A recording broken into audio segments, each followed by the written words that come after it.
Assalamu alaikum wa rahmatullahi ta'ala wa barakatuh. Je voudrais de prime abord, au nom de toute la communauté de la faculté de l'université Abdelhamid Ibn Badis et en mon nom personnel, souhaiter donc une chaleureuse et cordiale bienvenue au professeur Aourer, professeur donc qui a accepté de venir inaugurer cette série de conférences dans le contexte de Knowledge Day, Youm al-Ma'rifa. Donc en 2 ou 3 mots, professeur Aourer est une sommité aussi bien sur le plan de recherche que sur le plan de la pédagogie au niveau national et international. Il a été donc recteur d'université pendant plus d'une décennie. Il a chapeauté tout le secteur de la recherche scientifique et du développement technologique pendant aussi 12 ans ou 13 ans. Sur le plan de recherche, je vous donne 2 paramètres. Donc le H-index, il est de 151, plutôt c'est le I-index, le H-index il est de 44, pour situer un peu par rapport donc à l'échelle H-index, et le I-index il est de 151. Donc c'est pour nous un privilège, accompagné aussi bien sûr donc de plaisir et d'honneur que d'avoir ce professeur au sein de l'université de Mostaganem. Donc je crois qu'il nous faut donner plus de temps, qui est plus important que mon discours. Donc, tfaddal. Alors aujourd'hui, donc il va nous faire donc un exposé sur l'illusion du réel, la réalité interquantique. Vous allez voir que j'ai assisté à certains de ces passionnants. Et Inch'Allah donc, à partir de ce moment, donc nous allons nouer ce contact pour qu'il puisse être beaucoup plus donc présent à cette université que d'habitude. Shukran. Merci, professeur et monsieur le recteur, très chers collègues, très chers étudiants, salam alaikum. Donc je suis heureux d'être parmi vous aujourd'hui, de pouvoir partager avec vous le savoir et la connaissance. Le savoir et la connaissance, parce que sans le savoir et sans la connaissance, il n'y aura pas de progrès, il n'y aura pas de développement d'un pays. La science est fondamentale pour comprendre un peu pourquoi nous existons. Pourquoi nous existons? Pourquoi cet univers existe? Notre existence a-t-elle un sens dans cet univers? Et ces questions, peut-être que quelqu'un qui n'a fait pas de science ne peut pas se poser ces genres de questions. Mais un scientifique, il a la responsabilité de se poser ces questions-là. Parce que son savoir lui permet d'aller au-delà. Parce que Dieu, dans un verset coranique, il dit « Ya ma'shar al-jinni wal-ins, in istata'tum an tanfudhu fi aqtari as-samawati wal-ard fanfudhu wa la tanfudhuna illa bi sultan » C'est un devoir pour nous de savoir la vérité. La vérité absolue, nous ne pouvons pas l'atteindre. Mais nous pouvons au moins savoir quelques brides de cette vérité, de l'existence de cet univers et de notre existence. Aujourd'hui, je vais parler un peu de la mécanique quantique. Vous savez que la mécanique quantique, cette année, le prix Nobel de physique a été décerné pour cette discipline. Parce qu'en fait, la mécanique quantique, on pensait que c'était quelque chose de relatif, quelque chose qui n'avait pas d'utilité dans la vie. Mais on se rend compte aujourd'hui que la mécanique quantique, c'est le devenir de la technologie de demain. Le devenir de la technologie de demain, puisqu'aujourd'hui, il y a des ordinateurs portables qui se vendent en Chine basés sur la mécanique quantique, et c'est ce qu'on appelle des ordinateurs quantiques. Et qui vont révolutionner le monde de la technologie, et essentiellement de l'intelligence artificielle. Et aujourd'hui, donc, vous avez vu cette photo, c'est un film qui est sorti l'année dernière, qui s'appelle Tenet, par un grand réalisateur qui s'appelle Christopher Nolan. Christopher Nolan est un cinéaste américain dont les films sont extrêmement pertinents du point de vue contenu et du point de vue de projection extra-scientifique dans ses films. Christopher Nolan, quand il fait ses films, il fait appel à des prix Nobel de physique. Il réalise ses scénarios avec des prix Nobel de physique. Et parmi ces films, Interstellaire, Contact, c'est des films qui sont extrêmement beaux à voir. Et ce dernier est essentiellement basé sur la mécanique quantique. Pour comprendre ce film, il faut d'abord être initié à la mécanique quantique. Pour beaucoup de gens, quand ils voient ce film, ils se disent c'est quoi ça? Et donc c'est pour ça que j'ai mis cette photo, parce qu'elle, vous voyez la double nature d'une personnalité. Et la mécanique quantique, c'est cette double nature des objets. Et donc nous allons voir ensemble un peu ces aspects fondamentaux de la mécanique quantique. Mais en premier lieu, il faut que nous puissions faire la différence entre une intuition. Tout le monde a des intuitions. Parce que parfois, c'est nos intuitions qui nous guident dans la vie. Ce n'est pas la science qui nous guide dans la vie. Ce n'est pas par rapport à quelque chose qui est absolu pour prendre des décisions. Parfois, quand on veut prendre une décision, on fait appel plutôt plus à notre intuition que par rapport à des paramètres scientifiques. Et donc, c'est pour cette raison que je vous pose la question ensemble. Le monde ressemble-t-il à ce que l'on perçoit? Le monde ressemble-t-il à ce que l'on perçoit ou à l'idée que l'on se fait? Est-ce que nous, dans le monde dans lequel nous existons, est-ce que nous les définissons par rapport à ce que nous voyons, par rapport à ce qu'on le perçoit, ou par rapport à ce que nous voulons qu'il soit? C'est cette question fondamentale que nous devons nous poser, parce que ça va faire partie de mon discours par rapport à cet objectif de cette conférence. Alors, ensemble, on va faire un exercice, et je vous allais demander de tous à vive voix, d'accord, de me donner des réponses à quelque chose que je vais vous présenter. Je vais faire une addition. Et vous allez tous, à chaque fois, je vais ajouter un nombre, d'accord, et vous allez me donner combien ça fait, d'accord, mais à vive voix. À haute voix, je voudrais que tout le monde participe à cet exercice. Voilà. Combien? Tout le monde. Combien? Plus 40, ça fait combien?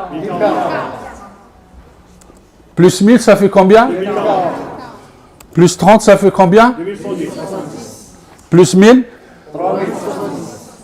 Plus 20? Plus 1000? Plus 10? 5000. Tout le monde a dit 5000. C'est 4100.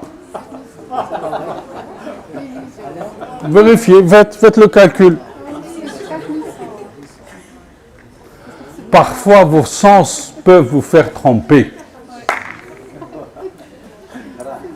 Ce que vous percevez, parfois, peut vous faire tromper. Si vous vous faites fier qu'à vos sens, vous pouvez prendre la mauvaise décision. Mais vous êtes tous trompés. Et vous savez pourquoi? Parce que ça, c'est un effet cognitif. Qu'est-ce que ça veut dire, un effet cognitif?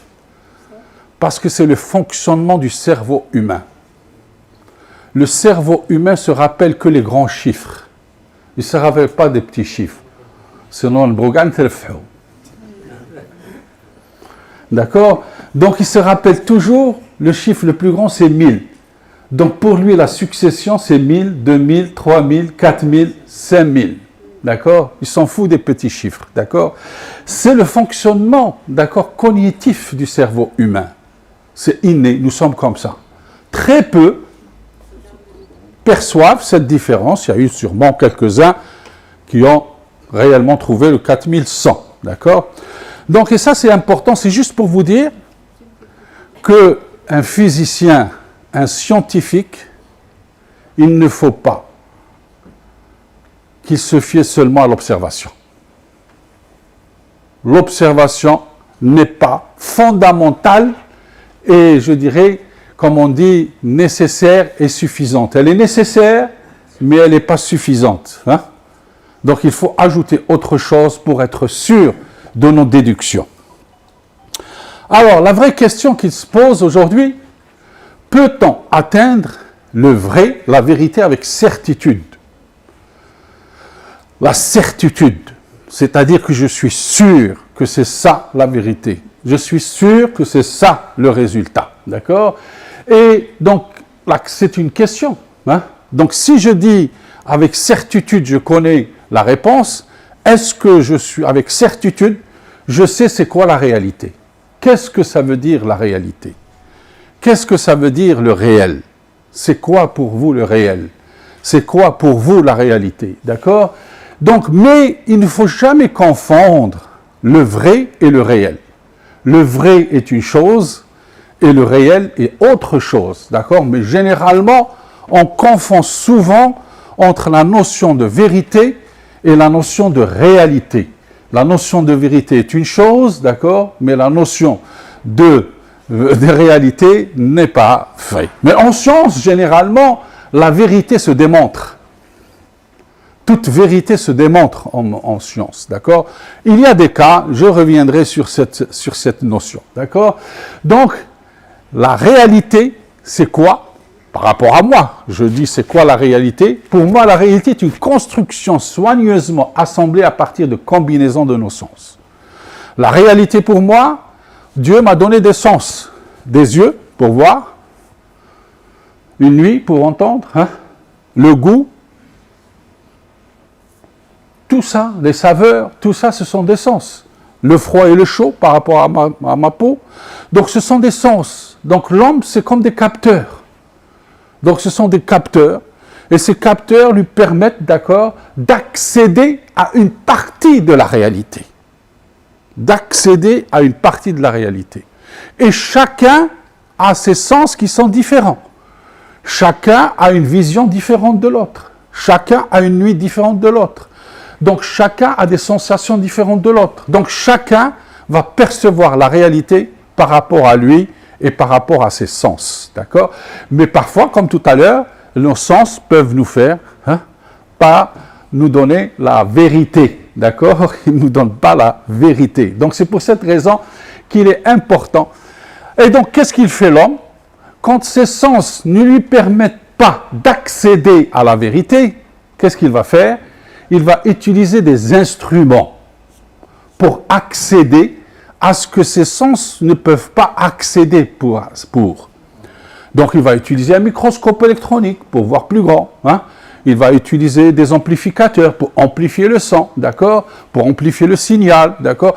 Donc il va utiliser des instruments qui vont lui permettre d'accéder à un niveau plus haut par rapport à la réalité qu'il peut observer. Mais les instruments aussi ont des limites. Tous les instruments ne nous permettent pas d'accéder à toute la vérité qui est dans cet univers. Donc tout ce que nous allons observer n'est qu'une partie de la réalité en fait. Mais ce n'est pas la réalité totale que nous souhaitons y avoir. Et pour cela, je vous conseille aussi de regarder ce documentaire magnifique qui a été fait par Morgan Freeman, qui s'appelle « What the bleep do we know ?» Il y a deux parties dans ce documentaire, très intéressant sur la notion de réalité, d'accord? Sur la notion de réalité. Alors, dans ce film, c'est quoi? C'est en fait, nous sommes conditionnés pour croire que le monde extérieur est plus réel que le monde intérieur. Voilà les premières phrases de ce documentaire saisissant et passionnant qui a fait le tour du web et du monde. What the bleep do we know? Par la suite, il y a une suite qui s'appelle Down the Rabbit Hole, qui remettent en question ce qu'est l'existence même, étant à montrer par analogie que l'esprit derrière la matière est peut-être bien plus réel que le disaient nombreux sages et philosophes de tous les temps, des rishis hindous à Platon et ainsi de suite. C'est un très passionnant documentaire vous pouvez le télécharger, il est libre, hein, vous pouvez le télécharger, le téléchargement est libre pour ceci. C'est pour que vous ayez plus de vue par rapport à la réalité. Alors, qu'est-ce que ça veut dire le réel? Maintenant, nous allons essayer ensemble, d'accord, de définir certains concepts, d'accord, pour pouvoir aller plus loin dans notre raisonnement. Alors, le réel. Tout d'abord, parce que chacun veut considérer le monde par rapport à lui-même, par rapport à ses convictions propres, par rapport à ce qu'il veut qu'il soit. Et donc, la première des choses qu'il faut qu'on se fasse tous, c'est qu'il est temps que la science soit présentée pour ce qu'elle est et non pas ce que nous voudrions qu'elle soit.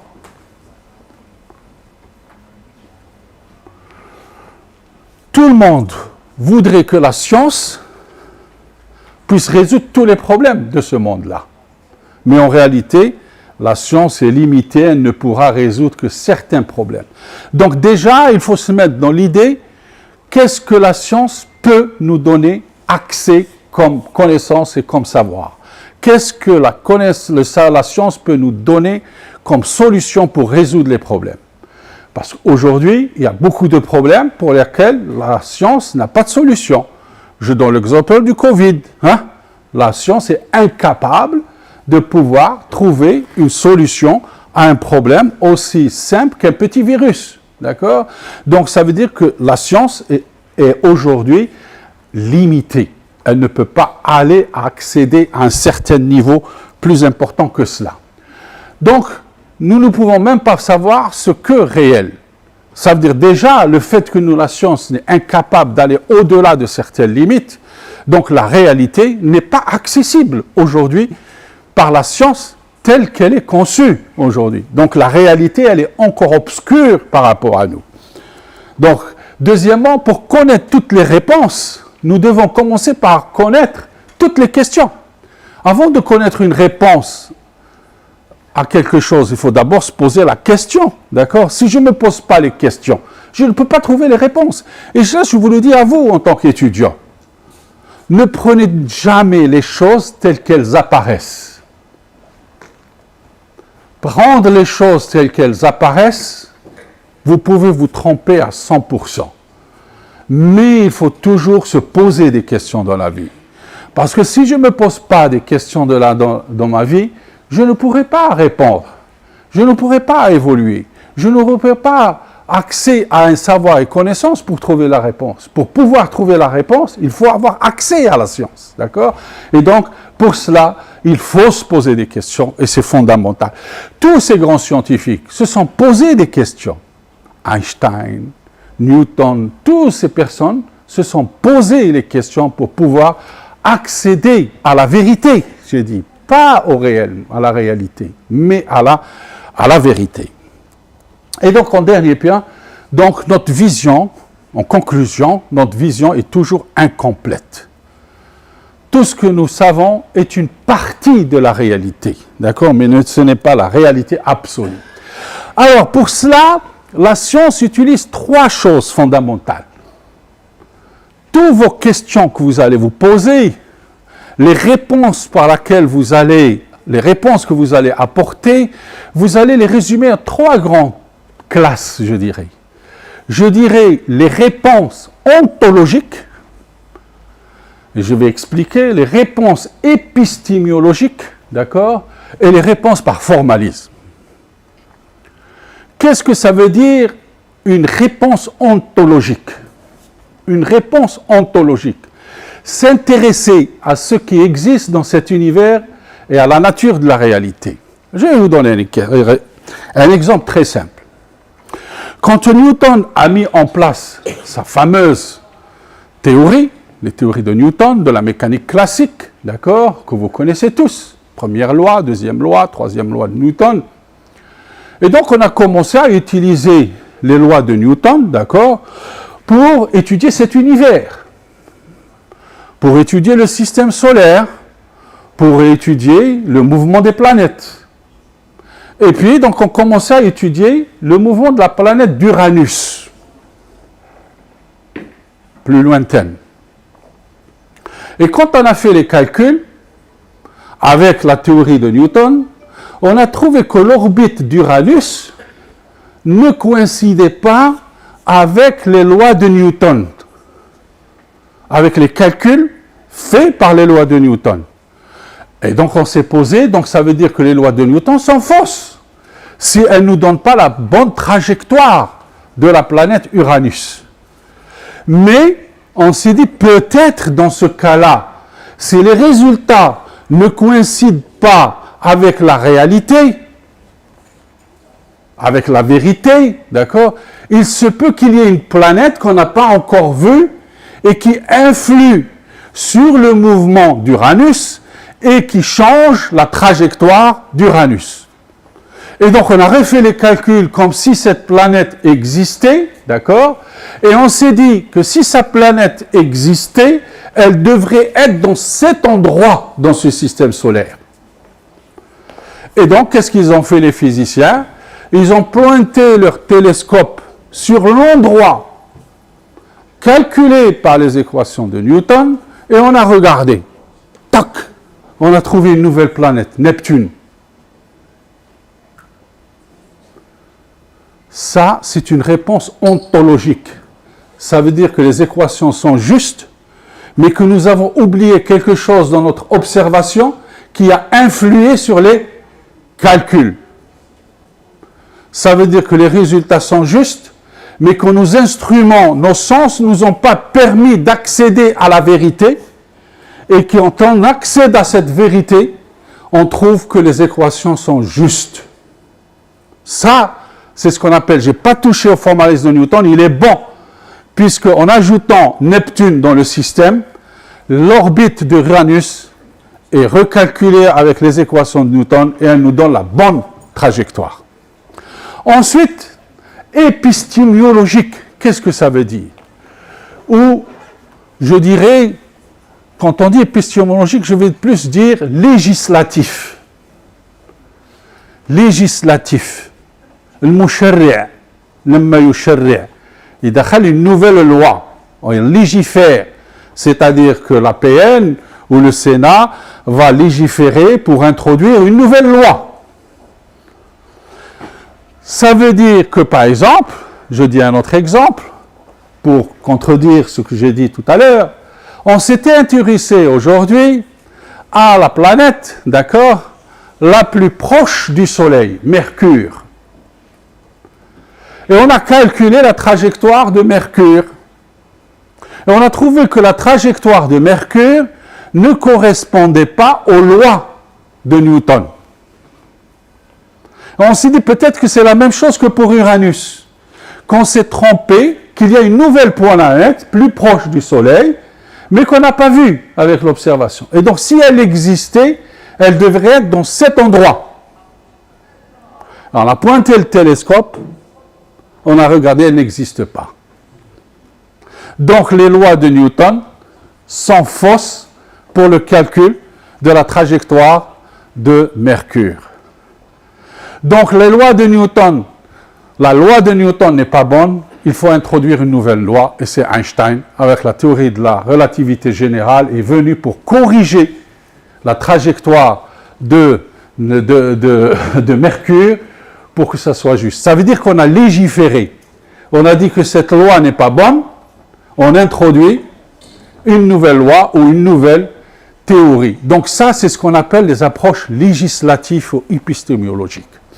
Donc vous voyez, nous avons deux choix, soit par ontologie, c'est-à-dire que c'est nos sens qui nous ont trompés, et donc la loi est bonne, il faut juste faire des corrections, ou bien ça veut dire que non, la vérité c'est ça, mais que nos moyens de calcul, notre théorie n'est pas bonne, il faut introduire une nouvelle théorie. C'est le cas de la mécanique quantique. Ça veut dire que toutes les lois qui existaient auparavant, pour certaines choses, on est incapable de trouver la vérité.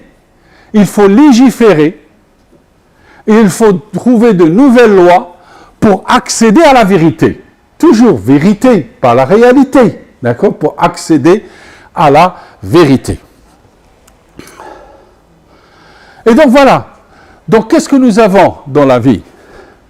Quand on légifère soit par l'introduction dans la science, nous avons trois choses. Soit on introduit des lois, soit on introduit des théories, soit on introduit des modèles. La loi gravitationnelle de Newton, la loi universelle de Newton, c'est une loi. F égale G, M1, M2 sur R au carré, quand deux objets de masse M1 et l'autre de masse M2 sont séparés par R2, il existe une force gravitationnelle qui est égale à G, M1 fois M2 sur R2. C'est la loi de la gravitation universelle. C'est une loi. Je peux l'utiliser pour l'infiniment grand, comme je peux l'utiliser pour l'atome, pour un atome d'hydrogène. Donc, elle est toujours vraie. C'est une loi. Donc, une loi, qui nous une loi, elle est imperturbable, elle est immuable, d'accord? Elle ne peut pas changer, d'accord? C'est une loi. Il faut légiférer. Mais une théorie, c'est quoi? Ça veut dire qu'une loi, elle résiste au temps, hein? Elle résiste au changement. Elle est toujours là, d'accord? C'est une loi. Et puis une théorie, c'est quoi? Une théorie, c'est juste pour apporter une réponse à une question. C'est-à-dire le pourquoi. Pourquoi la loi de gravitation est ainsi, d'accord? Donc c'est une théorie, d'accord? Donc une théorie, elle est évolutive. Elle évolue. Les lois de Newton, la théorie de Newton, d'accord? La théorie de la relativité restreinte, la théorie de la relativité générale, la mécanique quantique, etc. C'est des lois, c'est des théories, et les théories sont évolutives. Une loi est immuable, une théorie est évolutive, et un modèle, c'est quoi? Un modèle, c'est pour expliquer une petite partie de cette théorie en ajoutant, parce que dans une loi ou dans une théorie, on utilise quoi? Qu'est-ce qu'on utilise dans les lois ou dans une théorie? Des constantes universelles. H de Planck, G, la gravitation, V, la vitesse de la lumière, d'accord? Plus une théorie complexe, plus elle introduit plus de constantes universelles. Mais un modèle est basé sur des paramètres et non pas des constantes universelles. Des paramètres que j'ajuste à partir de l'observation. Donc, vous voyez la différence entre une loi, une théorie et un modèle.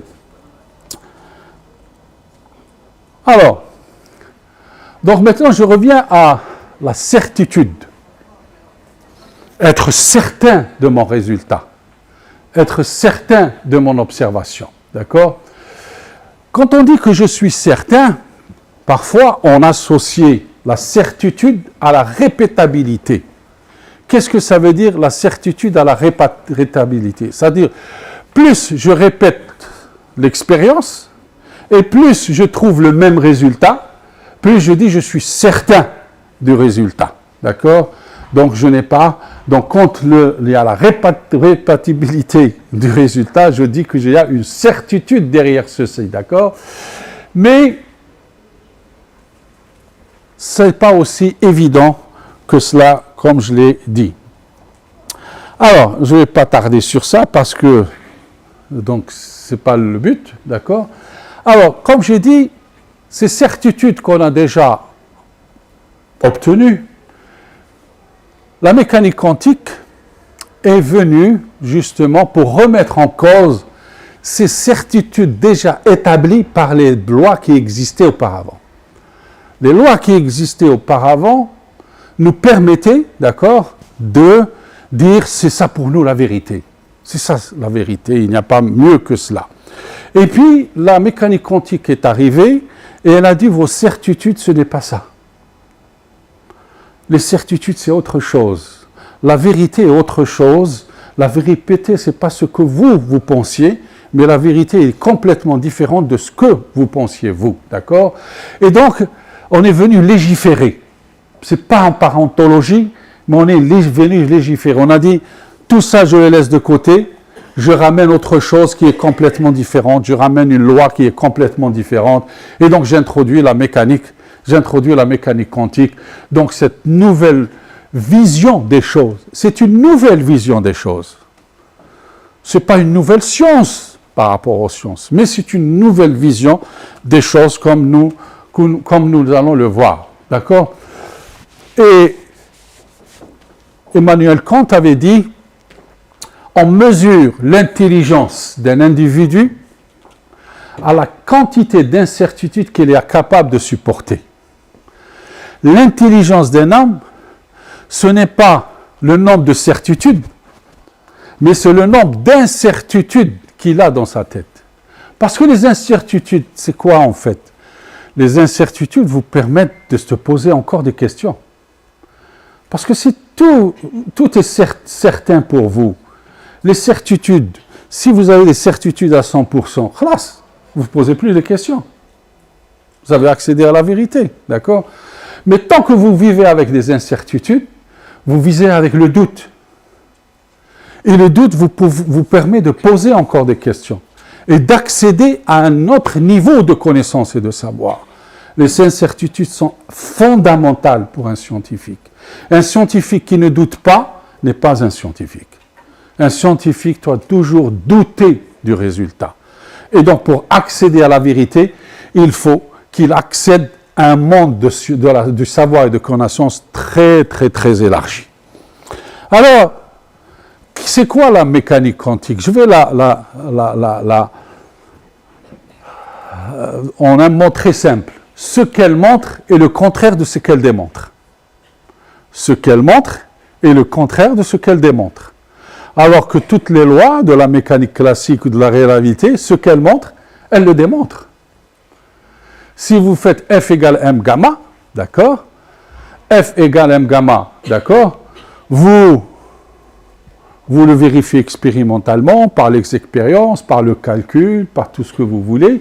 Mais ici, ce qu'elle montre n'est pas le contraire de ce qu'elle démontre. Ça veut dire, ce que vous allez obtenir par l'expérience, si vous voulez le démontrer, vous allez trouver quelque chose qui est complètement différent. C'est paradoxal. Ça veut dire ce que je vois est différent de ce qui existe. Ce que je vois est différent de ce que le calcul va me donner. C'est paradoxal. Comment quelque chose que j'observe est différent que quelque chose que je vais calculer?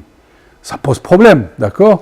Donc, mettez-vous en tête que la mécanique quantique, d'accord, ce qu'elle montre est complètement différent de ce qu'elle va démontrer par la suite.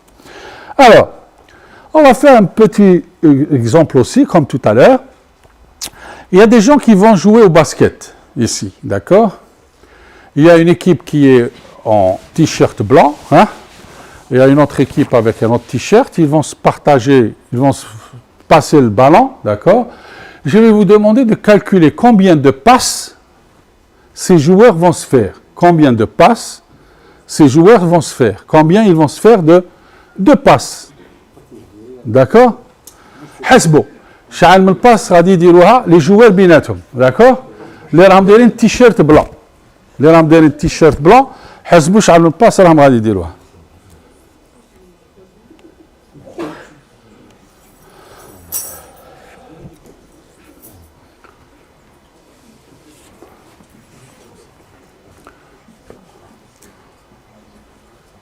Donc, ceux qui ont un t-shirt blanc, حسبوا شحال من الباس غادي يديروا. كاين اللي عندهم تيشيرت نوار وكاين اللي عندهم تيشيرت بلون. حسبوا صحاب التيشيرت بلون شحال يديروا من الباس.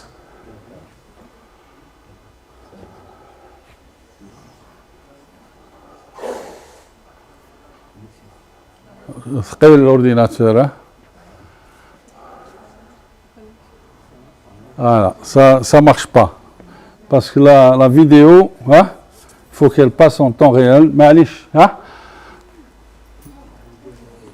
L'effet ne va pas se faire parce que l'ordinateur est très, très lent, donc on ne peut pas le voir. On va en passer. Alors, voilà un peu. Donc, qui sont les fondateurs de cette mécanique quantique? Donc, vous voyez ici, c'est l'émergence, donc un bœuf historique. Donc, vous avez Planck en premier, d'accord? Vous avez Einstein, vous avez Bohr, vous avez Fermi, vous avez Schrödinger, vous avez Heisenberg, d'accord? Et vous avez De Broglie, d'accord? De Broglie là-bas. Donc, ce sont toutes ces personnes qui ont de près ou de loin contribué au développement de la mécanique quantique, chacun par rapport à sa façon de voir.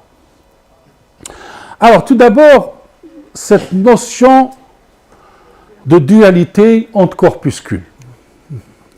Dans la vie, les objets, je peux les classer en deux grandes classes. Soit c'est du matériel, d'accord, donc c'est de la matière, donc un objet, donc c'est de la matière, d'accord, ou bien un objet, c'est une onde sonore, hein, une onde sur une eau, d'accord, une onde hertzienne, etc. Donc, c'est quelque chose qu'on ne voit pas, d'accord? Et donc, une onde matérielle, on peut la matérialiser, d'accord? Donc, ça veut dire, soit donc, les objets sont sous forme de corpuscules, donc de matière, d'accord? Soit sous forme d'ondes, d'accord? Donc, dans la mécanique classique, dans tout ce que nous avons vu auparavant, la relativité ou la mécanique, un objet est soit une onde, soit un corpuscule. Soit c'est une matière, soit c'est une onde. D'accord?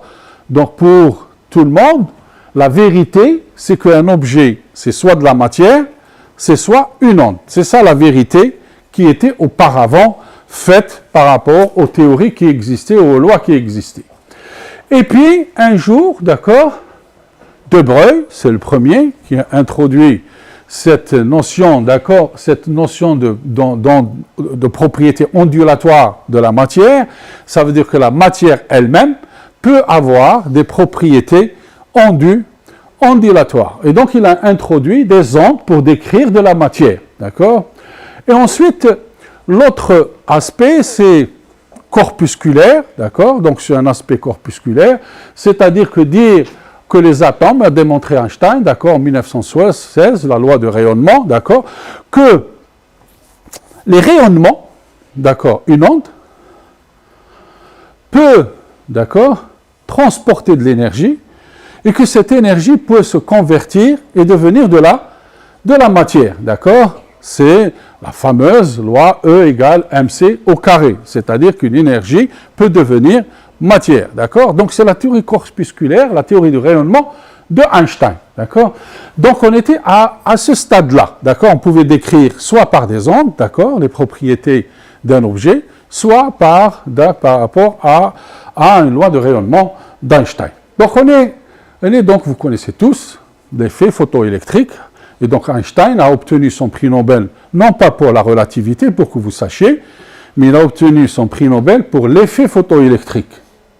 Einstein n'a jamais reçu de prix Nobel par rapport à la théorie de la relativité, malgré qu'elle est légendaire, elle est extraordinaire, elle est formidable, mais on ne lui a jamais donné le prix Nobel pour la relativité, on lui a donné le prix Nobel pour avoir démontré l'effet photoélectrique. Et donc, nous étions à cela. Et puis, donc nous sommes à ce que les particules sont des ondes, d'accord?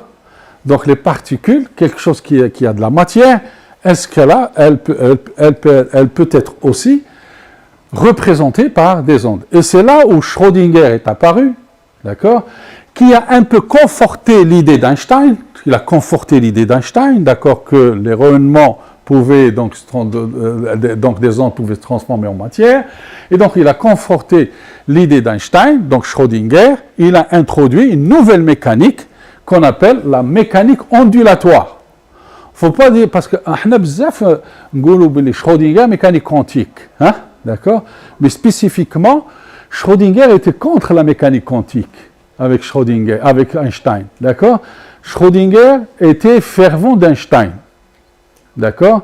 Et vous avez deux écoles. Vous avez l'école de Berlin, l'école d'Einstein, d'accord, avec Schrödinger et consorts, et vous avez l'école de Copenhague. L'école de Copenhague, c'est Bohr, le maître, d'accord, vous avez Heisenberg et plusieurs, Pauli, etc. Ça, c'est l'école de Copenhague. Donc, à l'époque, entre la Première et la Deuxième Guerre mondiale, d'accord, il y avait ces deux écoles qui se confortaient entre eux. Chacun voulait défendre sa chapelle, d'accord, dire que moi, c'est la théorie de la relativité générale, j'y crois qu'à cela, d'accord. Et puis Bohr, d'accord, et c'est eux qui sont l'inventeur de la mécanique quantique, d'accord, il dit c'est moi la vérité. L'un s'est dit c'est moi la vérité. Et donc il y avait ces deux écoles. Donc soit vous faisiez partie de l'école de Berlin, donc ou vous faites partie de l'école de Copenhague, et donc vous d'accord. Donc il y avait ces deux écoles. Donc Schrödinger était dans l'école de Berlin, il n'était pas dans l'école de Copenhague. Donc généralement, l'équation de Schrödinger, il a introduit une équation Schrödinger H psi égale E psi. Mais c'est une équation de mécanique ondulatoire, d'accord. Ça représente une onde psi, d'accord, qui est une onde, d'accord. Donc c'est pour ça que je dis, il faut faire attention donc par rapport à l'équation à Schrödinger. Schrödinger, il était contre la mécanique quantique, mais Schrödinger, d'accord. Mais il a contribué au développement de la mécanique quantique Schrödinger sans faire exprès, je dis, d'accord, puisqu'il a introduit des concepts assez importants. D'accord. Donc il y a et donc c'est quoi? Mais la mécanique quantique, c'est comme on dit l'interprétation de Copenhague. Qu'est-ce que ça veut dire l'interprétation de Copenhague? L'interprétation selon Bohr, d'accord, selon donc l'équipe de Bohr, d'accord. Et donc c'est quoi l'interprétation? Les atomes forment un monde de potentialités et de possibilités plutôt que de choses et de faits. Rappelez-vous, ceci est très important, d'accord. Le monde atomique, nous sommes au niveau de l'atome, d'accord. Nous ne sommes pas au niveau macroscopique. Nous sommes au niveau de l'atome, d'accord. Donc, dans l'interprétation de Copenhague, d'accord, dans le monde de l'atome, nous avons un monde de potentialité et de possibilités. De potentialité et de possibilités. Plutôt que de choses et de faits. Parce que dans le monde d'Einstein, d'accord, nous avons un monde de choses et de faits. Hawadith, ahdath, d'accord, de choses et de faits. Là, nous avons un monde de possibilités. Imkaniyat, de possibilités. D'accord? Voyez la différence? Donc, un monde de choses et de faits et un monde de potentialités et de possibilités. D'accord? Ce que l'on mesure, ce sont des événements résultant d'une rencontre entre des phénomènes et un observateur. C'est-à-dire que la mesure, ici, la chose fondamentale, la différence entre l'école de Copenhague et l'école de Berlin, c'est la mesure. Le qiyas, la mesure, ce que vous mesurez, d'accord? Parce que dans l'école de Berlin, la mesure est absolue. Ce que vous mesurez, c'est la réalité. La mesure est réelle, d'accord? Dans le monde de Copenhague, l'interprétation, ce que vous mesurez n'est pas la réalité. D'accord? Donc, c'est l'interaction, ce que vous mesurez, c'est l'interaction entre le phénomène et celui qui observe. Ça veut dire qu'ici, aujourd'hui, je mesure un phénomène dans de la matière, ce que je mesure, c'est cette interaction entre le phénomène et celui qui est en train de mesurer. Alors que dans le monde de l'école de Berlin, l'observateur, il n'y a aucune interaction entre l'observateur et le phénomène qu'il est en train d'observer, ou en train de mesurer. D'accord? Donc, ça veut dire les appareils de mesure que vous allez utiliser ont un rôle important dans la mesure, dans la mécanique quantique. Donc voilà, on a introduit une chose importante. Rappelez-vous, l'observateur. Vous êtes observateur. Celui qui mesure est un observateur. Celui qui va regarder la Lune, c'est un observateur. Ça veut dire que si je regarde la Lune, je vais influer sur la Lune. Ça vous paraît pas, ça vous apparaît abstrait. Comment moi, si j'observe celui-ci, je vais influer sur lui. Alors je ne le touche pas, je n'ai pas de relation avec lui. Mais le seul fait de l'observer, j'interagis avec lui. Donc ça, c'est un maillon fondamental de la mécanique quantique, le rôle de l'observateur. Alors, qu'est-ce que ça veut dire? Maintenant, allons un peu plus en détail. Ça veut dire, tant que le système reste isolé, tant que la salle, l'information ne disparaît pas. Vous êtes là. Tant que je ne vous observe pas, vous êtes là. Mais dès que je me tourne et je vous observe, vous n'êtes plus là. Pas logique, hein? Tant que je ne vous observe pas, c'est autre chose, hein? Mais dès que je commence à vous observer, c'est autre chose. Ça veut dire, tant que je ne mesure pas, c'est une information. Elle est là, l'information. Mais dès que je vais me retourner pour voir ce qui se passe, pour capter cette information disparaît. Elle n'est plus là. Ça, c'est le deuxième principe de la thermodynamique. Le deuxième principe de la thermodynamique est violé. D'accord? Parce que le premier principe de la thermodynamique, c'est la conservation de l'énergie, par exemple. L'énergie se conserve, d'accord? L'information ne se conserve pas. C'est la théorie de l'entropie. C'est le deuxième principe de la thermodynamique. On ne revient pas sur ça. Donc, toute tentative d'extraire cette information par la mesure conduit à une perte partielle de l'information. Ça veut dire que si je vais mesurer quelque chose, hein, dès que je vais commencer à mesurer cette chose, je vais perdre l'information sur cette mesure. Alors que avec tout ce qui était auparavant, si je mesure, c'est cette mesure. Si c'est 5 mètres, c'est 5 mètres. Si c'est 2 ampères, c'est 2 ampères, d'accord, avec mon instrument. Alors que là, si je vais mesurer, ça veut dire que la mesure, ce n'est pas la réalité.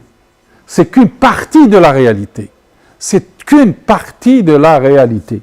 Donc la mécanique quantique ne vous donne accès qu'à une partie de la réalité quand il y a eu cette interaction entre l'observateur et ceci. Alors, la fin des certitudes. Avant, on était avec des certitudes, des vérités. La relativité générale ou la mécanique classique, elle nous donnait la vérité. Le résultat, c'est ça. Et on le démontre. Heisenberg est venu. Comme j'ai dit tout à l'heure, l'école de Copenhague, c'est un monde de possibilités. Quand je dis le monde de possibilités, un monde d'incertitude. Un monde d'incertitude. Ça veut dire ce que je mesure, il y a de l'incertitude dans cette mesure. Si je mesure une chose avec certitude, l'autre chose, elle est incertaine.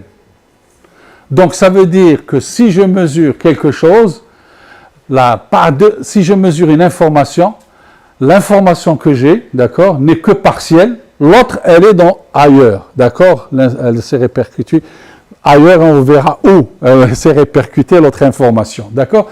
C'est ce qu'on appelle le théorème d'incertitude d'Heisenberg. Alors, beaucoup de gens, l'incertitude d'Heisenberg, ça veut dire que si je mesure la position avec certitude, la vitesse, je ne peux pas la mesurer avec certitude. Il y a une incertitude dans la position.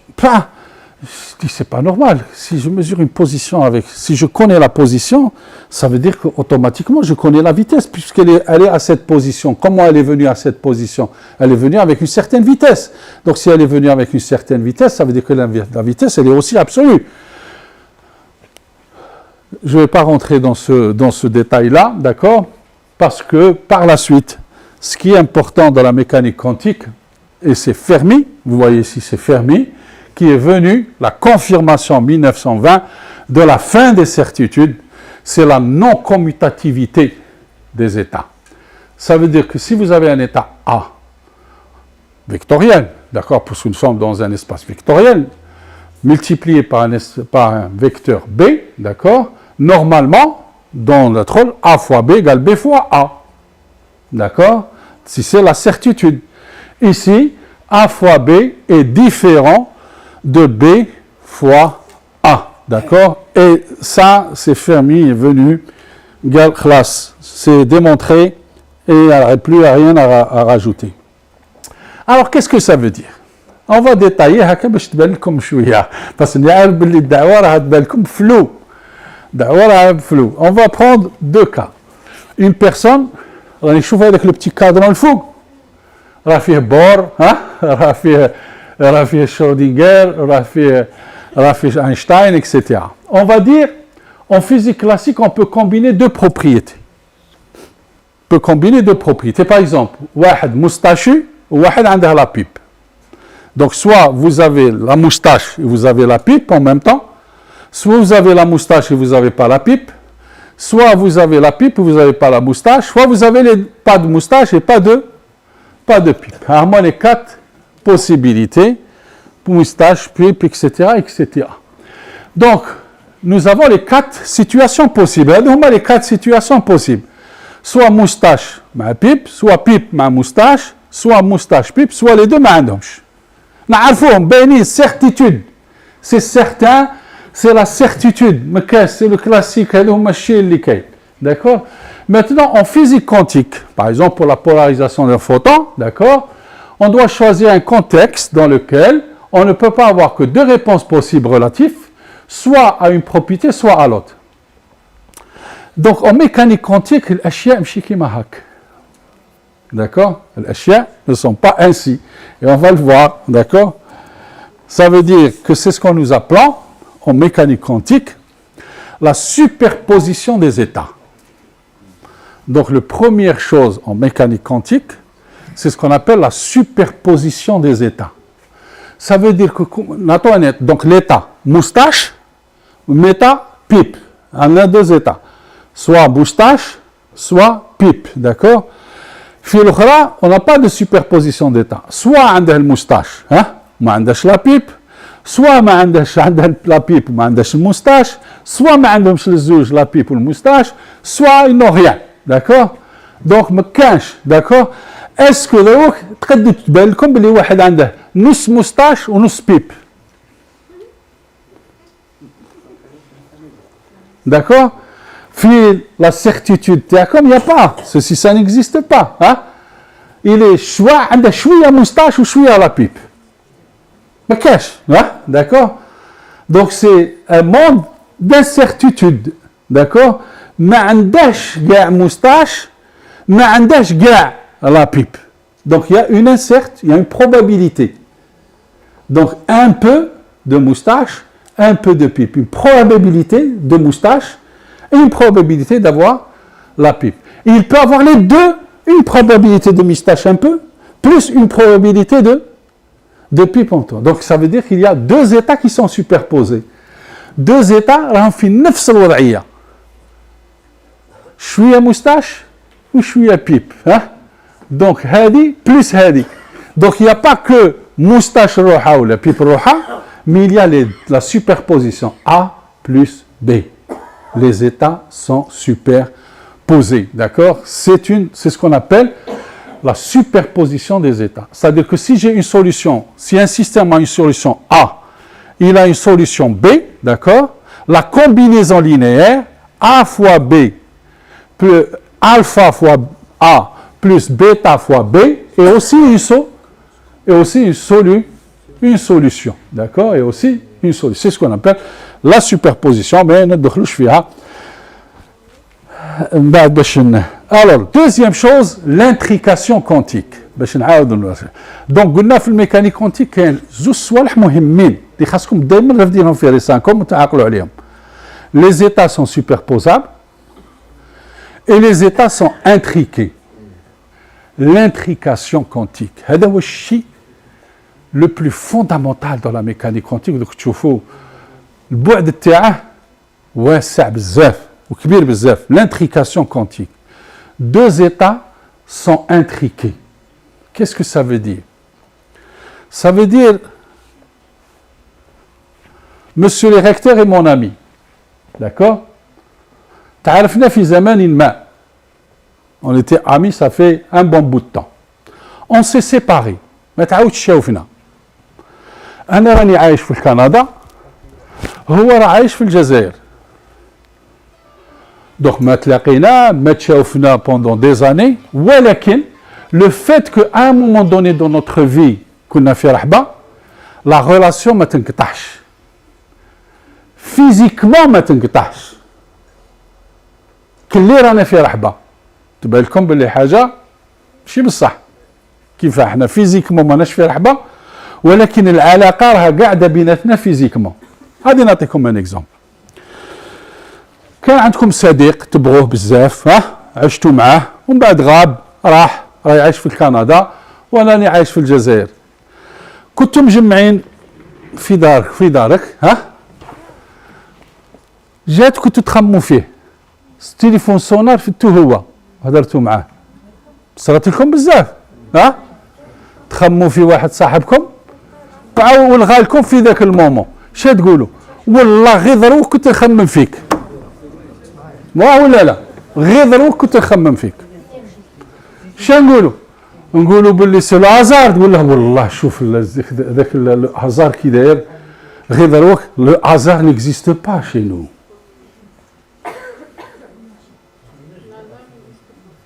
Parce que vous êtes intriqués, sans le savoir. Le monde dans lequel nous vivons est quantique. Vous êtes intriqués. Ça veut dire que la pensée اللي راكي تخمي فيه دروك وصلاته ماشي par hasard. وصلاته بلا ما يعبى, في dans son fort intérieur. ورفد التليفون والغالك. Parce que وصلاته في le conscient, le subconscient تاعه بلي quelqu'un هذاك راه يخمم فيه. ما على بلاش هو, c'est dans son subconscient. Il a pris le téléphone, il vous a appelé. La même chose. Vous êtes en train de faire des courses dans un supermarché. وراكم تخموا في صديق. حتى تتلاقوا في السوبرمارشي. تقولوا والله غير دروك كنت نخمم فيك انا كنت تلاقيت بيك. صدفة؟ كاش صدفة. C'est l'intrication quantique. Tout objet qui a eu une relation, à un moment donné, il est intriqué à vie. Donc, toute particule, et on a fait l'expérience, par exemple, les Chinois ont fait dernièrement, en 2017, une équipe chinoise a battu le record de distance entre deux particules intriquées. Ils ont pris un atome, deux particules, d'accord, dans cet atome, un photon sur Terre, ils ont pris un autre via un satellite. Voyager avec un satellite. Ils ont excité le photon qui est dans le satellite par une polarisation. Le photon qui est resté sur Terre a subi la même, au moment même, la même comportement que le photon qui était dans le satellite. C'est une démonstration expérimentale, réelle de l'intrication quantique. L'intrication quantique, tous les oiseaux migrateurs sont intriqués. Les oiseaux migrateurs reviennent toujours à la même place. يروحوا في الشتاء ويعاودوا يولوا في الربيع ولا في الخريف ولا في الصيف la même endroit. كاين اللي كانوا يقولوا المagnétisme ابو سا. Non, c'est l'intrication avec le point avec lequel ils étaient en contact. قاعد لهم, c'est ça qui les guide dans leur vie. Donc l'intrication quantique, d'accord? Donc intriqué, ça veut dire quoi? Alors في هذا الشيء كنا نعاودوا ندو تاع قبيله تاع المستشفى ولا الاخر, d'accord? Donc on a une particule 1, une particule 2. Ça veut dire il ما كانتش intriquée. راها الفوق, si la particule elle est dans l'état 1, ou l'autre particule elle est dans l'état 0, donc on a soit moustache pipe ou la pipe moustache, donc on dit 0, 1, 0, 1, l'oul 0, 1 ou l'autre 0, 1. Donc il est qu'on a 25% qui nous fait 0, 0, 25% fait 0, 1, 25%, donc c'est une probabilité. C'est-à-dire que j'ai la même probabilité qu'ils peuvent être dans ces 4 états différents. D'accord? Ils sont probables. ما غاديش يقد يكونوا soit في 0 soit 1. هذا في الكلاسيك هذا ما كانش. Ils sont dans 4 positions. Mais s'ils sont intriqués, regardez. S'ils sont intriqués, qu'est-ce qui se passe? Il a l'oula كانت في 0. D'accord? Mesuré تلقيتها في 0. Subitement l'autre كون نميزوريها لقاها في 1. Automatiquement, deux parties qui sont intriquées, si je fais la mesure et je trouve que c'est 0, automatiquement, l'autre, elle est dans un état. C'est-à-dire qu'il a fait le spin up, d'accord? La deuxième, si je fais la mesure du spin, il est dans le spin down. Automatiquement, il te met de l'ouarroha, d'accord?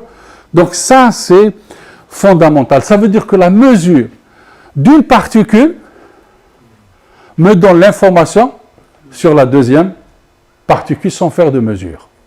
C'est ça la qualité de l'intrication quantique. D'accord? Et qu'est-ce que ça veut dire ça? هذه اللي ما دخلتش في راس اينشتاين وفي راس شرودنجر. في راس اينشتاين وفي راس شرودنجر ما دخلت لهمش في راسهم. Ça veut dire que c'est l'action à distance. Ça veut dire que حاجه qui est intriquée. Ça veut dire qu'il y a une action à distance. C'est-à-dire أنا مانيش معاك بس غنفليو عليك à une distance très lointaine. من الكندا من الساتيليت هذاك حتى الأرض هذيك elle interagit sur l'autre particule et sur Terre. C'est ce qu'on appelle une action à distance. Donc en mécanique quantique, il y a ce qu'on appelle l'effet de l'action à distance, c'est-à-dire des particules inter. وهذه Einstein ما بغاش تدخل في راسه. Parce que pour lui, toute chose est locale, il y a la localité. Ça veut dire que راني في بلاصه ما نقدش نانتراجي مع حاجه كل ما تكونش في le même endroit.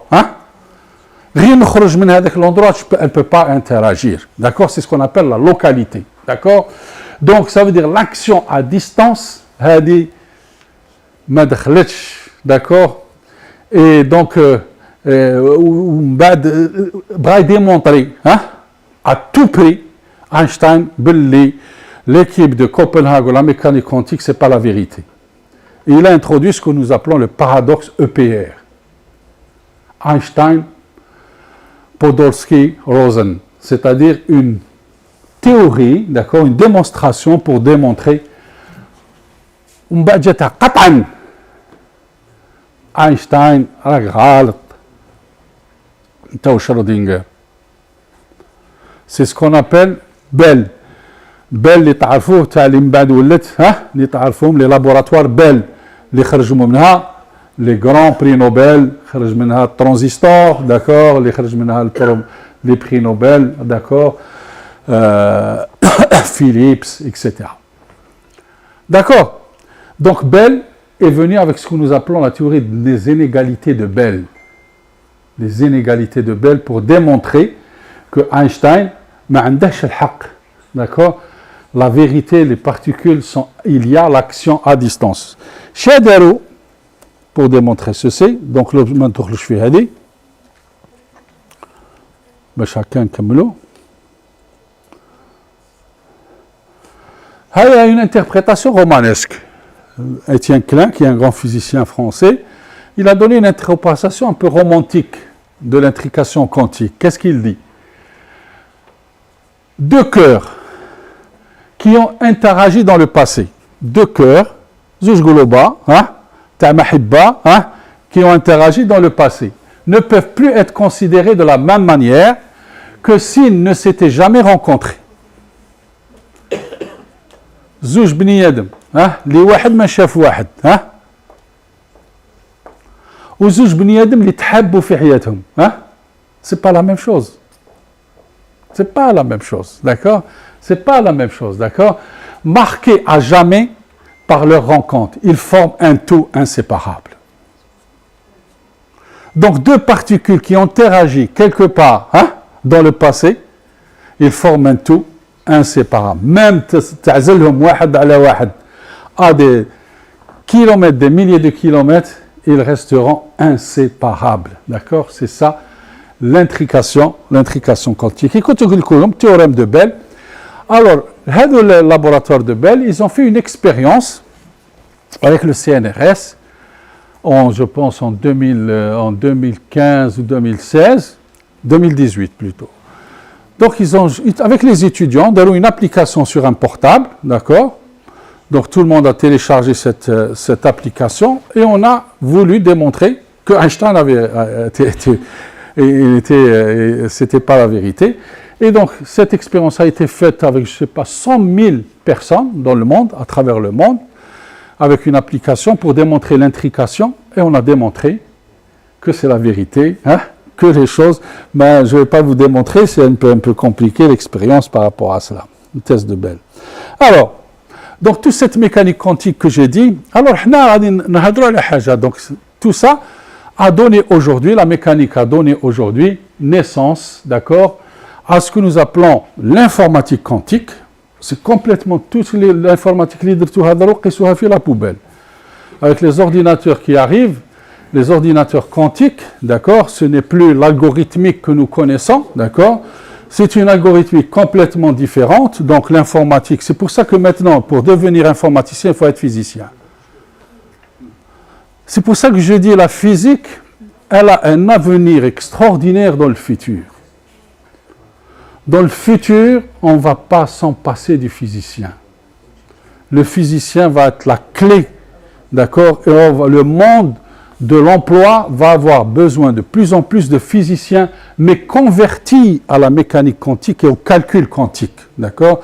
Parce que les ordinateurs quantiques qui existent aujourd'hui font appel à la physique, l'algorithmique fait appel à la physique parce que c'est les états superposés, c'est complètement différent, les portes, les gates, tout ça c'est complètement différent, et si on n'est pas un bon physicien, on ne comprendra jamais l'informatique de demain, d'accord? C'est pour ça que j'ai dit, c'est pour ça que je vous ai dit que la mécanique quantique, c'est l'avenir de la jeunesse de demain. Alors, du point de vue de la religion, chez nous, qu'est-ce qu'elle dit la religion sur la mécanique quantique chez nous?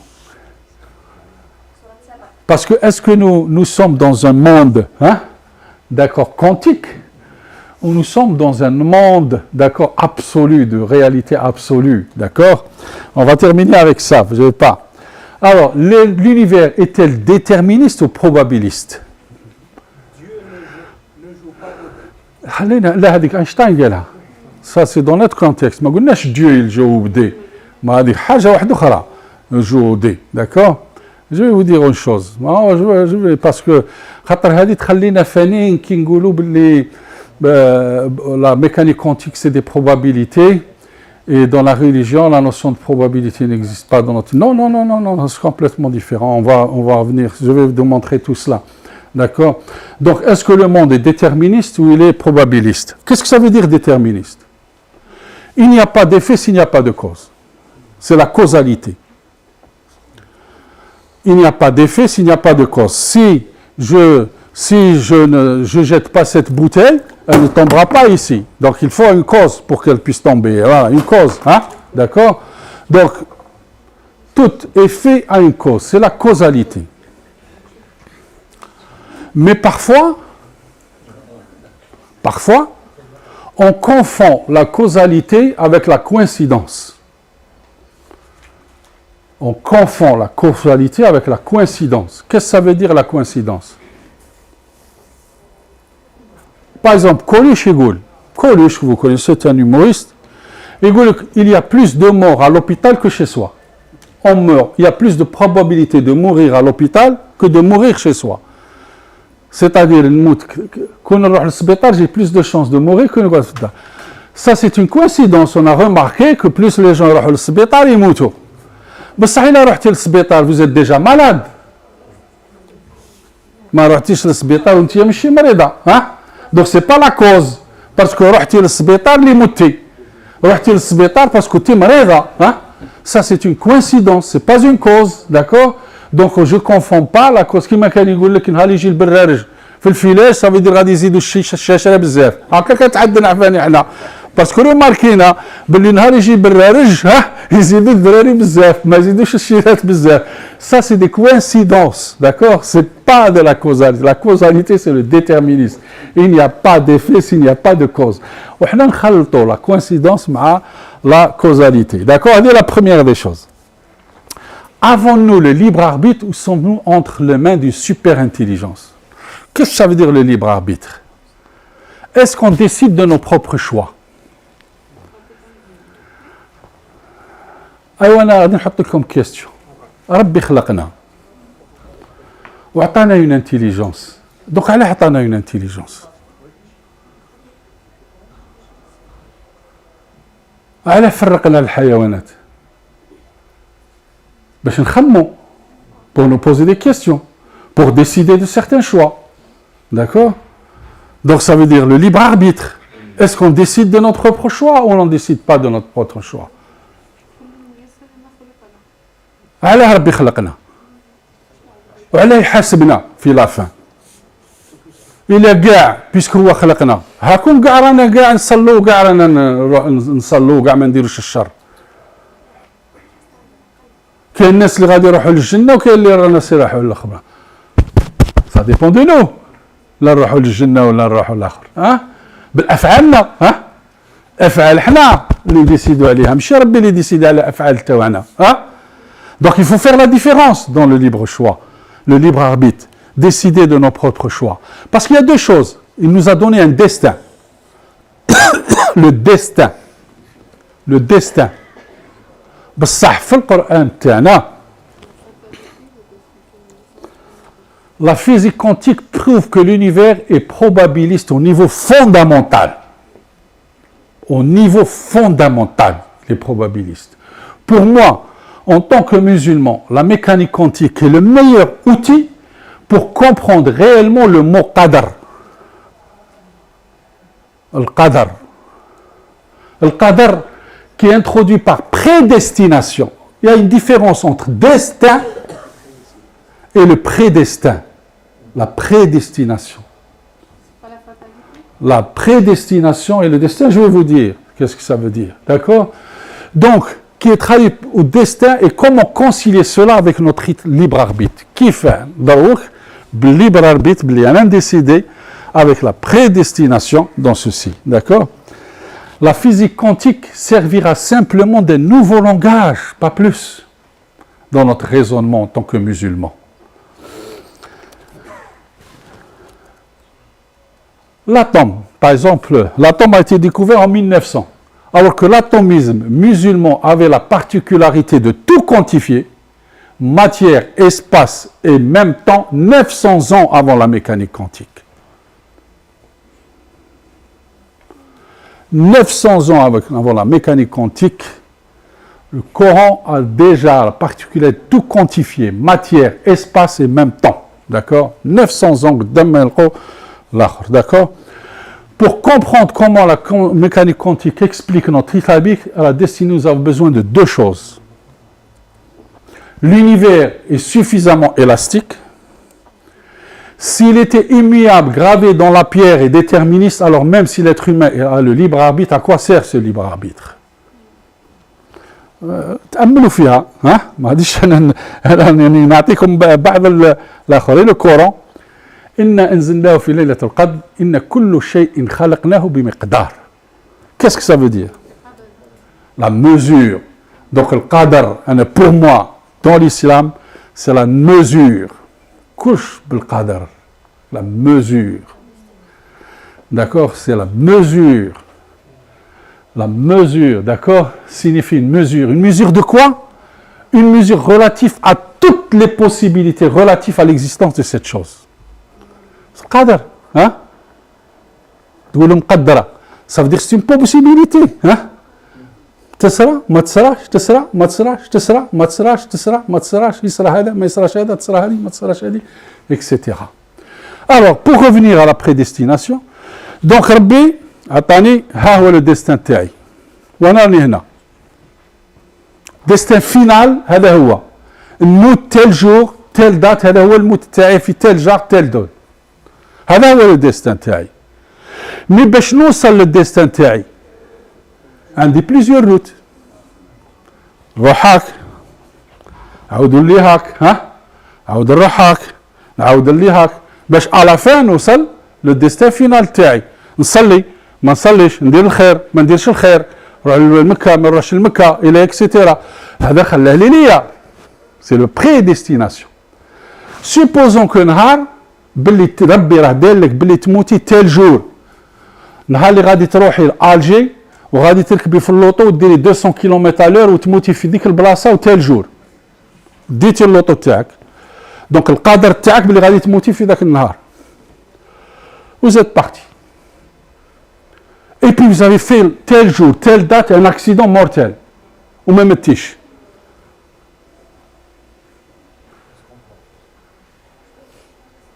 C'est le miracle. Seul Dieu peut faire le miracle. Seul Dieu peut changer ton destin en dernier lieu.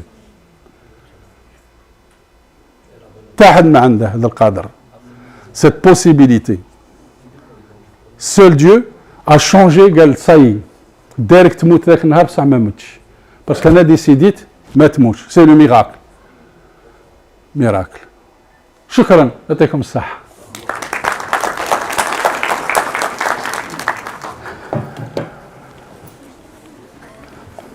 Je suis un peu philosophique. Hein? Vous avez des questions? تفضلوا. Hein?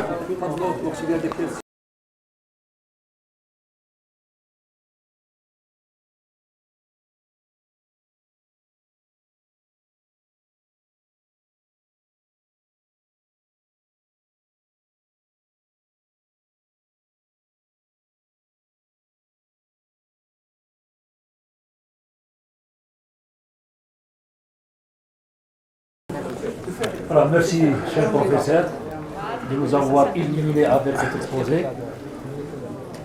En ce qui me concerne, donc, je crois que vous avez augmenté d'incertitude en moi et donc de l'intelligence. Ah oui, bien sûr. On vous remercie. On prendra quelques questions ou quelques remarques. Pardon.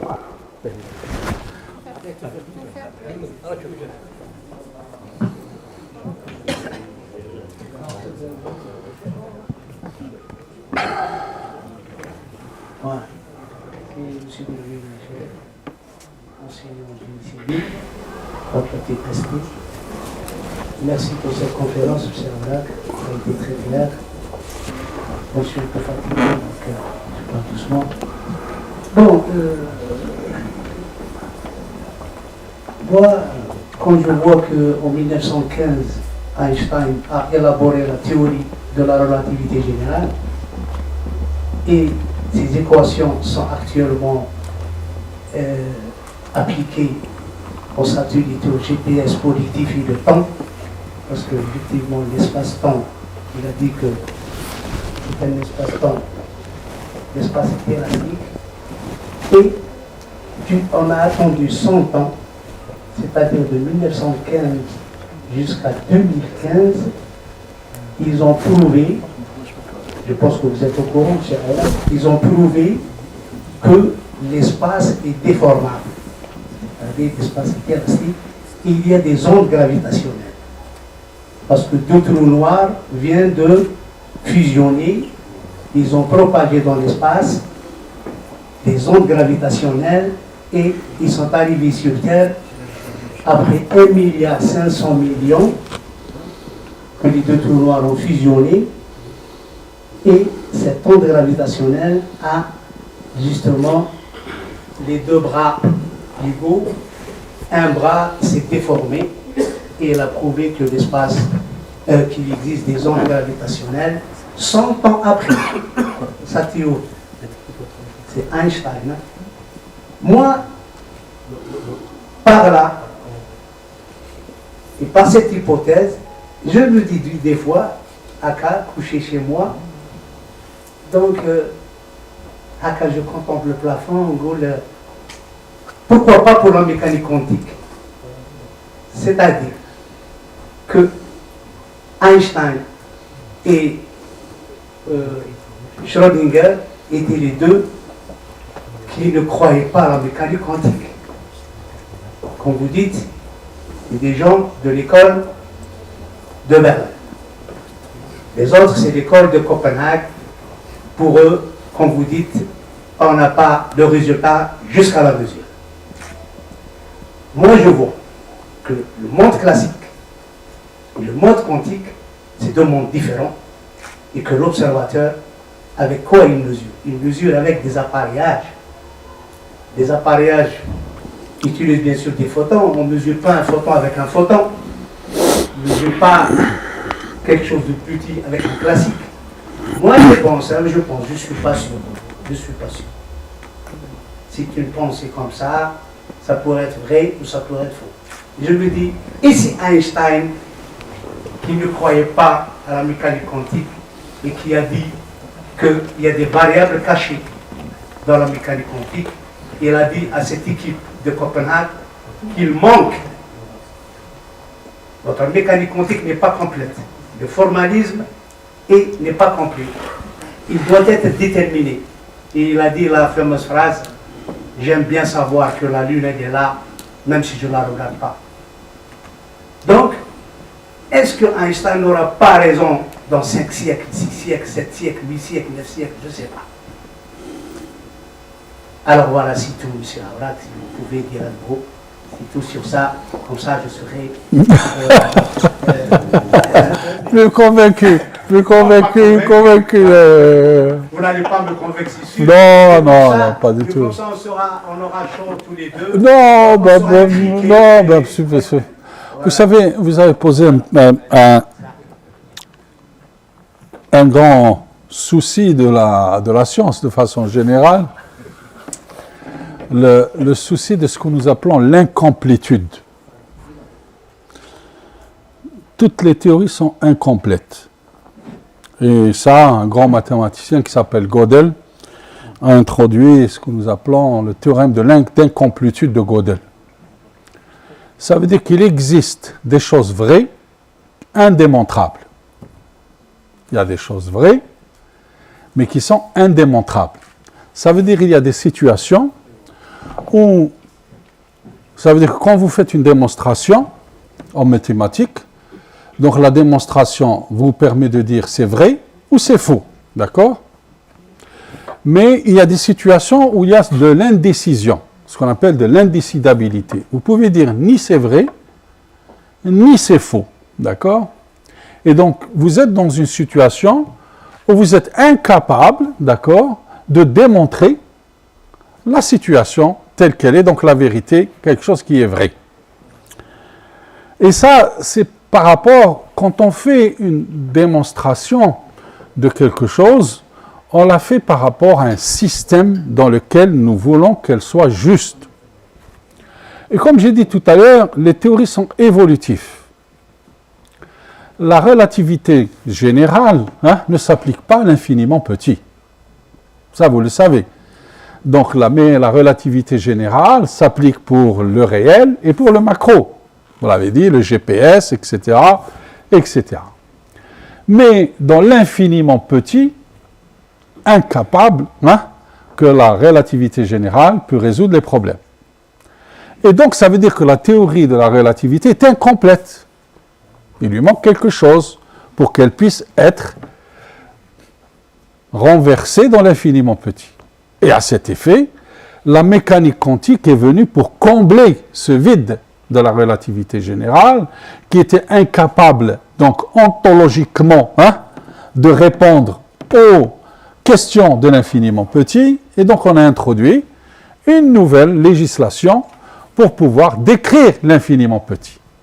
Et donc la mécanique quantique décrit l'infiniment petit avec exactitude, d'accord, avec certitude, d'accord. Donc ça veut dire que la mécanique quantique telle que nous la voyons aujourd'hui, elle ne s'applique qu'à l'infiniment petit. Il faut qu'on se mette d'accord, d'accord? On n'est pas encore arrivé à passer de l'utilisation de la mécanique quantique dans l'infiniment grand ou dans le réel, d'accord? Quand je dis dans l'infiniment petit, les lasers, c'est basé sur la mécanique quantique, Le smartphone est basé sur la mécanique quantique, parce que ce sont les composants qui font ceci. Et ces composants fonctionnent avec des particules, d'accord? Donc ces particules sont à l'infiniment petit. La relativité générale ne pourrait pas, si on était juste animé de bonne volonté en utilisant la relativité générale, on n'arriverait jamais au laser, on n'arriverait jamais au smartphone, d'accord? Au semi-conducteur, comme vous le savez. Donc ça, c'est pour juste vous démontrer que aucune n'est incomplète. Et je reviens à une chose fondamentale. Dans la vie, vous avez deux systèmes. Vous avez ce qu'on appelle un système isolé et un système ouvert. Quand on dit qu'un système est isolé, quand on dit l'univers est isolé, d'abord, ça veut dire qu'un système isolé n'interagit avec son environnement externe, à ce système, que par échange d'énergie. Il n'y a que d'échange d'énergie. D'accord ? Si je dis que le système est ouvert, d'accord ? Donc nous sommes dans un système ouvert, le système interagit, d'accord, avec son environnement en échangeant de l'énergie de la matière. Par exemple, l'être humain, une bactérie, interagit avec l'organisme, c'est un système ouvert, d'accord ? Elle échange de l'énergie et elle échange de la matière. Mais un système isolé, quand je dis que je suis dans un système isolé, par exemple, je suis dans cette salle, et je l'isole thermiquement, d'accord ? Avec son monde extérieur, elle ne peut pas échanger de la matière. Elle échange que de l'énergie, d'accord ? Donc, qu'est-ce que ça veut dire ? Ça veut dire que nous sommes dans un système isolé. Si nous sommes dans un système isolé, il y a la conservation de l'énergie. Conservation de l'énergie, d'accord ? Qu'est-ce que ça veut dire la conservation de l'énergie ? Ça veut dire que l'espace dans lequel est immuable. Qu'est-ce que ça veut dire l'espace est immuable ? Ça veut dire que si je fais une expérience ici, un TP, en Algérie, et je refais le même TP au Brésil dans les mêmes conditions, j'obtiendrai le même résultat, parce qu'il y a la conservation de l'énergie. Et vous avez la conservation de la quantité de mouvement.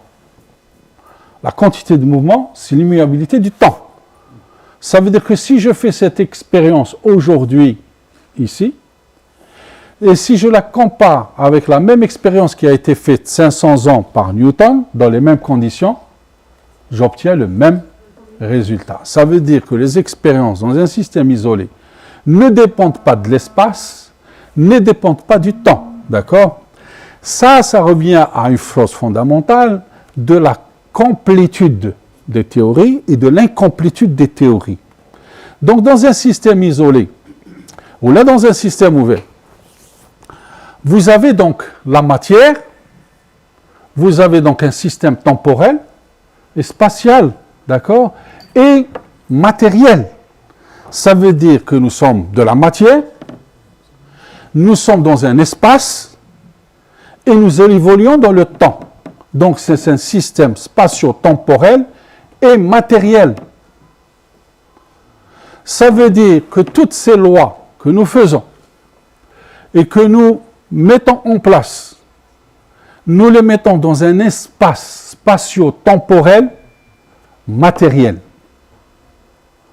Ça veut dire que pour qu'elles soient pour trouver, d'accord, quelque chose qui est atemporel, qui est aspatial et qui est immatériel, qui ne dépend pas de l'espace, qui ne dépend pas du temps et qui ne dépend pas de la matière, donc une théorie du tout, d'accord, applicable à tout, qui ne dépend ni du temps, ni de l'espace, ni de la matière, il faut être en dehors de ce système. C'est qui ? C'est Dieu.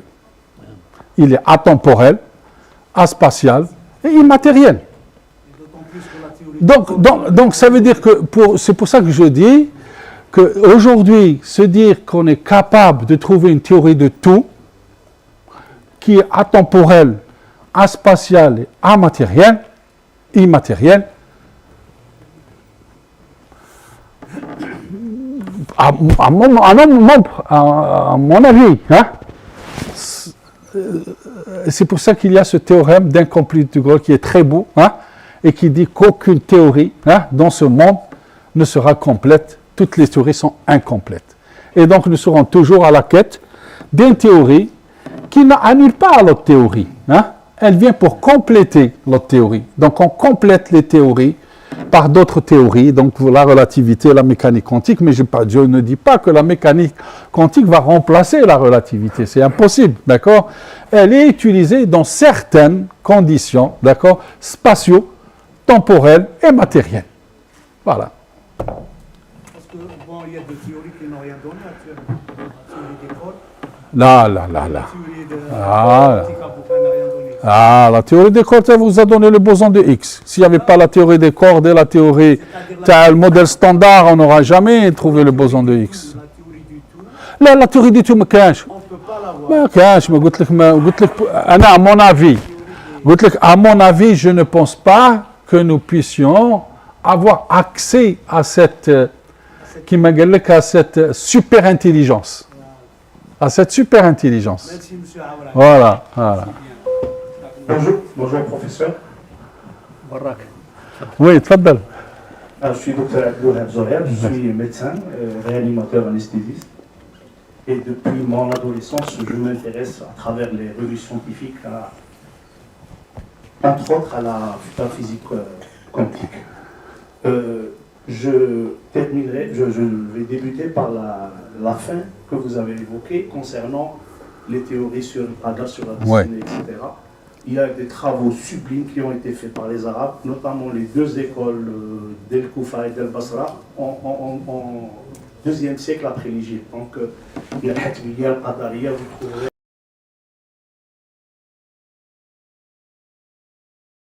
Il y a plusieurs écoles qui ont détaillé ce volet. Vous allez m'excuser pour le prélude que je vais entamer, ça sera très rapide, mais je partirai des travaux d'Albert Einstein qui voulait au départ montrer que l'univers était constant, qu'il était stable, qu'il n'avançait pas. Et quand il a introduit ce qu'il appelait le constant cosmologique. Et que c'est grâce aux travaux de l'école de Copenhague et le début de la physique quantique qu'il a rectifié, qu'il a enlevé ce constant cosmologique et est arrivé à trouver le fameux exemple du ballon sur lequel il y a des points noirs. On arrive à gonfler, les points commencent à se dispenser sans que la matière ne change ni de forme ni de masse. Pour aller à la question suivante, la physique quantique elle a été toujours incomprise. Elle est toujours d'ailleurs, mais elle a permis, je ne sais pas si vous allez confirmer ça ou pas, à la science d'avoir sa propre philosophie. Comme la science se nourrit des probabilités, et que c'est la quête vers l'inconnu qui fait que les sciences avancent, et que la philosophie, science humaine, côté science humaine, c'est elle qui pose les questions. Et on dit que la science essaie de répondre ou répondre. Est-ce que, comme c'est loin du scientifique, ces sciences humaines, c'est assez compliqué d'avoir les écoles de Kant, de Descartes, est-ce que les scientifiques n'ont pas trouvé leur philosophie en les travaux concernant la physique quantique? Je ne sais pas si je me suis bien fait comprendre. Est-ce que c'est la destinée de la physique quantique de rester au stade de la philosophie? Parce qu'elle est toujours sujette à des contradictions et à des combats d'esprit. Je ne pense pas que ça va s'arrêter, tant mieux, parce qu'elle permet d'évoluer. Elle a permis à Einstein, qui était le contestataire de préférence, d'avancer et de rectifier les théorèmes qu'il posait. Elle permet d'avoir des inventions concernant les matériaux, les différents appareils qu'on utilise quotidiennement. Est-ce que ce n'est pas sa destinée, sa finalité de rester dans le cadre de la philosophie, pas plus?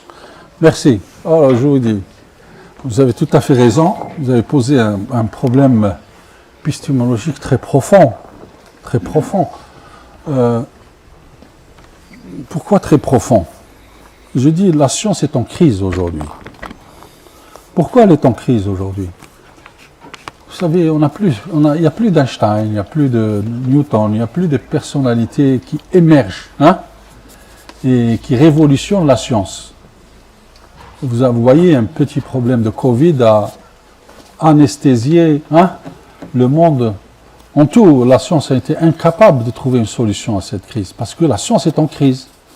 Parce qu'aujourd'hui, comme je l'ai dit tout à l'heure, on est plus dans un monde de coïncidence que dans un monde de causalité. Vous prenez l'exemple du Covid. Tout ce qu'on a fait, que des coïncidences. Il faut vous laver les mains, hein? Il faut mettre le masque, hein? Mais on ne nous a pas dit la cause. Jusqu'à présent, on n'a pas connu la cause. Parce que si on a connu la cause, si on a trouvé l'effet qu'elle donne, hein, on pouvait réagir directement sur la cause. Ça, c'est la première. Pourquoi? Si vous vous posez la question, pourquoi on est la science, tout au moins pour moi en physicien, hein, je dis pourquoi la physique est en crise. Nous manquons de philosophes.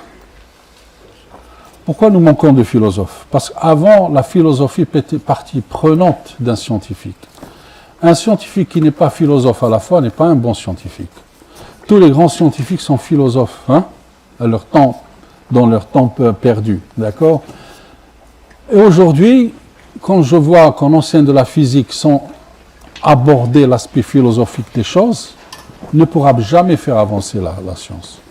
Et cela, ça me revient à un grand philosophe Bachelard qui a dit, parfois, il faut réfléchir contre son cerveau. Qu'est-ce que ça veut dire réfléchir contre son cerveau? Alors que mon cerveau fait partie de moi-même. Un être humain, c'est un corps, un esprit et une âme. Un corps doté d'un esprit, mais en plus il y a l'âme. C'est cette âme qui est la plus importante dans l'être humain. Toutes les choses, c'est mécanique.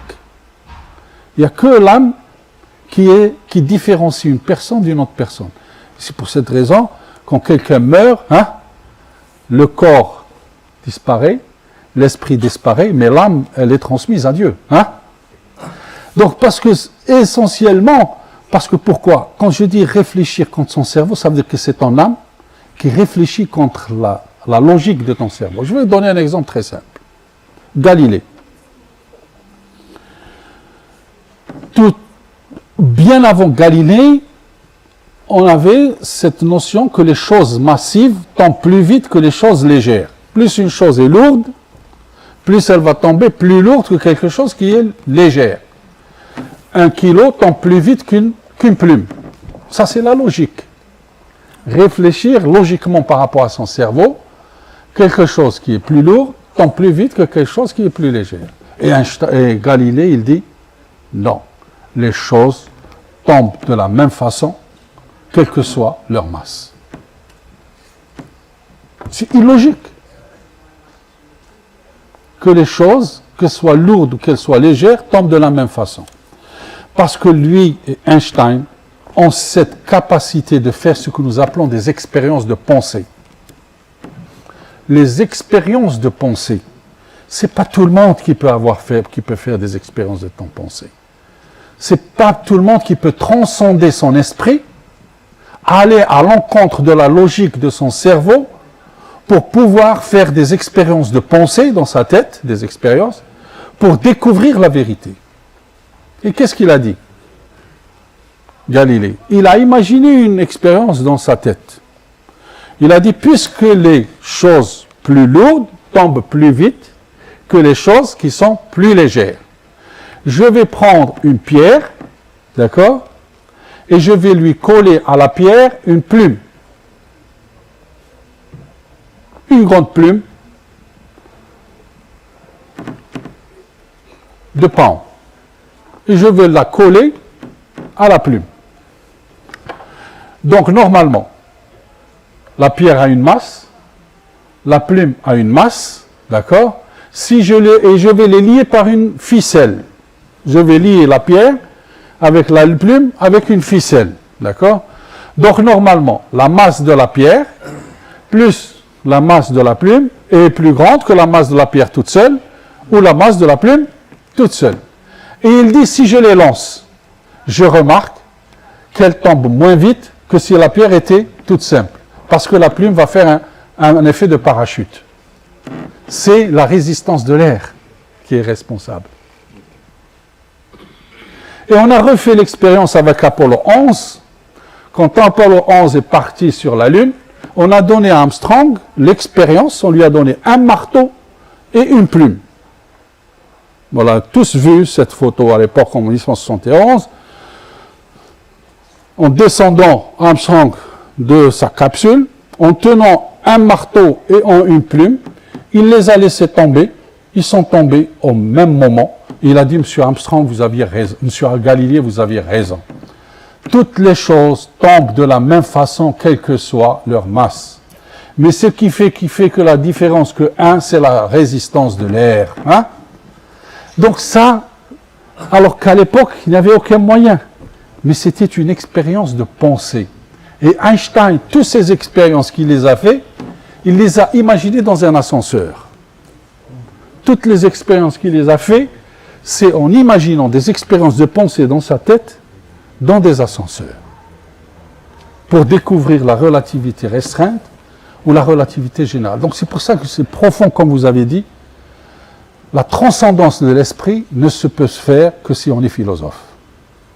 Et la philosophie, et c'est pour ça que moi je milite pour que dans nos physiciens, que dans nos cursus de physique, حنا la philosophie كي نشوفوا واحد يقول هذه الفلسفه كاع الدنيا تعيفها. كي تهضر الفلسفه tout le monde يقول الفلسفه انا نتفلسف ها.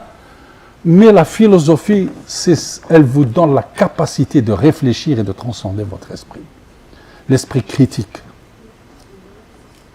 Et un physicien qui n'a pas l'esprit critique ne peut pas transcender son esprit. Voilà, je vous remercie. Pas d'autres questions? Voilà, donc ainsi s'achève cette conférence passionnante. Je vous remercie, Shukran. professeur Aoular. Voilà, donc... À la prochaine. Bien, c'est l'équipe À bien. la prochaine. À la prochaine, nous abordons un autre Je sujet. pense que c'est le point, comme vous allez dire, d'intrication. Ventrication. Voilà, qui Ah. nous permet donc de Bien réagir sûr, bien entre sûr. nous Moi, à la je- distance. Donc c'est l'équipe bien, Inch'Allah. Et puis donc, comme je dis tout à l'heure, nous avons aussi notre, je pense que le cinéma université, donc